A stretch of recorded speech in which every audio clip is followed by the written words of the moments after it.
Do you enjoy to heal and you've been looking to go through some dungeons? Welcome back to the channel all about healing those dungeons and failing. My name is Teddy and today we're going to be looking at Butcher's Canyon for Throne and Liberty. Really fast, if you guys were looking for a build for your healer, I do have a guide on my own healer build. If you guys want some ideas, be sure to check out the channel for more Throne and Liberty content. Like, subscribe, turn on all those notifications, and without further ado, let's just jump into Butcher's Canyon for Throne and Liberty.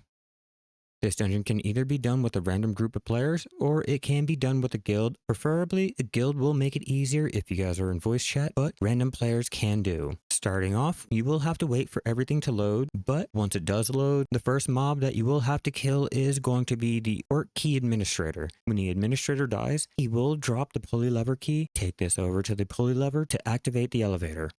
After a short ride, and hopefully you haven't fallen, there's a lot of mobs up here, so make sure to include heavy heals. Further past the bridge, make sure to do group healing and be careful with the bombs. They do explode and will cause extra damage, resulting in more heals. Most of these mobs must be killed just in order to reach your first mini-boss, the Orc Shadow Elder. This is going to be a straightforward fight, but as the fight goes on, the Shadow Elder will call for help. This will spawn two separate groups of orcs, both containing a shapeshifter. These shapeshifters will randomly cast an exploding sheep effect on a random player. This exploding sheep has a timer. Think of these sheep like hot potato. After too long, these sheep will explode. So if you notice that your tank has the sheep or a DPS is about to explode, take one of the sheep. Be sure to pass it off to someone so you can continue healing, and once the shapeshifter is dead, he will drop a blue circle that the sheep has to be in. If the sheep is not in it, any player that is left with the hot potato will explode and die. Simply respawn and continue going through the dungeon clearing the mobs. After a while, you will reach the next mini boss. The DPS will have to clear out this room, so make sure everyone is healed. There are a lot of mobs, so make sure to spread out your heals evenly and conserve your mana,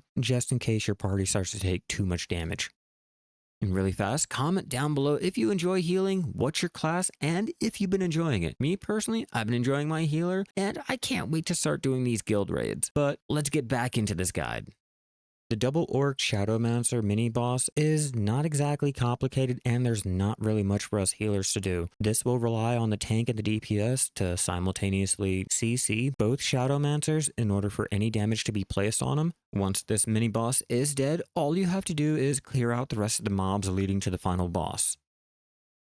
Duke Magnus is a pretty fun fight once you understand the mechanics. When the fight starts, don't stand behind the tank because Duke Magnus will come down with a cleave attack, massively damaging anyone that is in the way of that cleave. After he does a cleave, he will do a block attack that has massive AoE damage. Make sure to heal up any party members that were damaged, and Duke Magnus will spawn fireballs randomly on the stage that will explode. Make sure you don't stand in the stupid because obviously that will cause damage and will make you have to heal extra. If anyone did get hit, heavy heals, and make sure to keep a shield up on your tank so that he can mitigate some of the damage.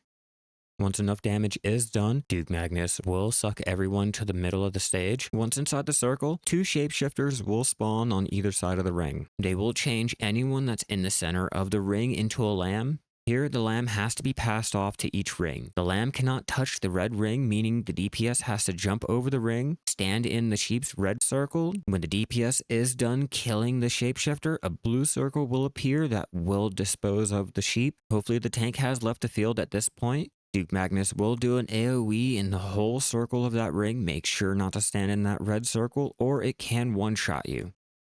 After this phase, run back in and continue burning down the boss. After enough damage again, phase 2 of this fight will start. Same rules apply, jump over the fire, and everyone has to interact with the red pillars to turn them off. Once the pillars are turned off, Duke Magnus will again do his AoE in the ring. Make sure not to stand in the middle of the ring or you will be one-shotted. You can go back to continuing the fight, make sure to block through all AoEs, and the next phase will start. During this phase, half the ring will be engulfed in flames, and you'll have to jump through a clear path just to pass the sheep like phase 1. One DPS should be on one of the shapeshifters while all the other DPS are passing the sheep. Once the shapeshifter is dead and the sheep is dispelled, Duke Magnus will again do his AoE and the fight will continue.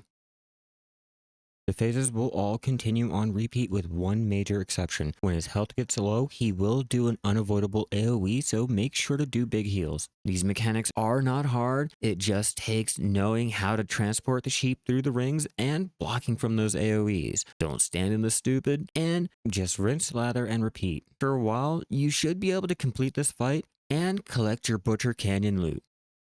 I hope this helps you start healing for those Butcher Canyons, or at least gives you an idea if you guys were planning to go run out there with your guild. I can't wait to run this with my own guild. Fortunately, I was able to do this with a random group, and this is one of the fun fights in my opinion. I personally enjoy it, and I think you will too once you understand the mechanics as a healer. But with all of that out of the way, I hope you enjoyed this, and I will see you guys in the next one. Keep healing in those dungeons out there, everyone.